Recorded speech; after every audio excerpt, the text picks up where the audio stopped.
Hindi lang mga resupply mission, kundi pati emergency medical evacuation para sa sundalong nasa BRP Sierra Madre sa Ayungin Shoal.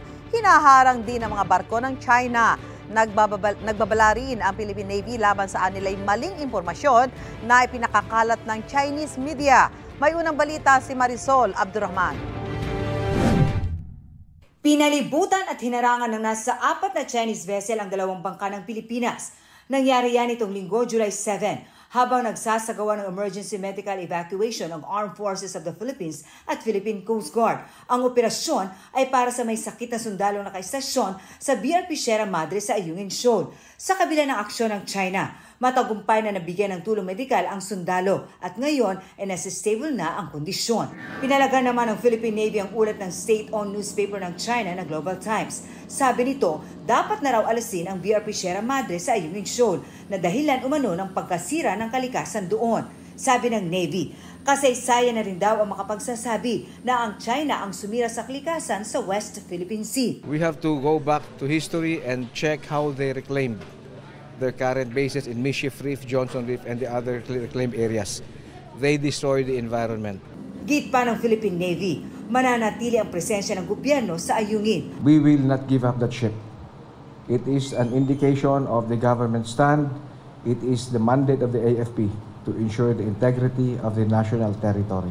Ang National Task Force on the West Philippine Sea naman, sinabing walang katotohanan at panglilihis lang ang sinasabing findings umano ng mga Chinese expert. Sabi ni Assistant Director General Jonathan Malaya, ang China nga raw ang sumira ng mga coral sa Ayungin, gayon din sa pagkasira ng maritime environment na nakaapekto sa kabuhayan ng mga mangingisdang Pilipino. Sa katunayan, sa desisyon ng Permanent Court of Arbitration noong 2016, sinabing pinalala ng China ang dispute sa West Philippine Sea sa pamamagitan ng pagtatayo ng artificial island sa Mischief Reef. Nagbabala ang NTFWPS sa publiko at sa international community sa mga fake news at disinformation na ipinakakalat ng China. Sa ulat naman ng Asia Maritime Transparency Initiative of the Center for Strategic and International Studies o MTCSIS, di bababa sa 4,500 na hektarya ng mga coral reef ang nasira dahil sa pagtatayo ng mga artificial islands ng China. Sa Maritime Research Survey ng UP Institute of Biology noong Marso, lumabas na nasisira na raw ang mga case sa teritoryo ng Pagasa Island. Konti na lang daw ang isda at corals doon. China ang tinuro ng Philippine Coast Guard na may kagagawan nito.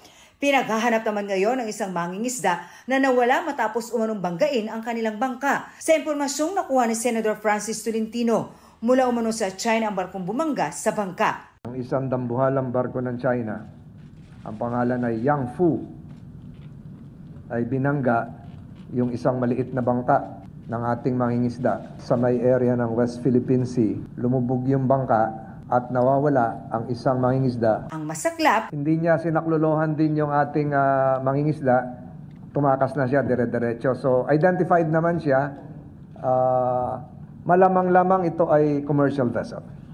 Hindi Coast Guard nila, hindi militia. Sa impormasyon ng Philippine Coast Guard, nangyari ito noong July 3, 2024, mahigit 60 nautical miles mula sa Sampaloc Point sa Subic, Zambales. Sakay daw ng bangka ang magkapatid na Robert at Jose Mondeñedo. Nawawala si Jose habang nakaligtas si Robert na 3 araw kumapit sa kanilang payaw o yung palutang na pang-akit ng isda bago siya na-rescue ng isa pang bangka. Ito ang unang balita.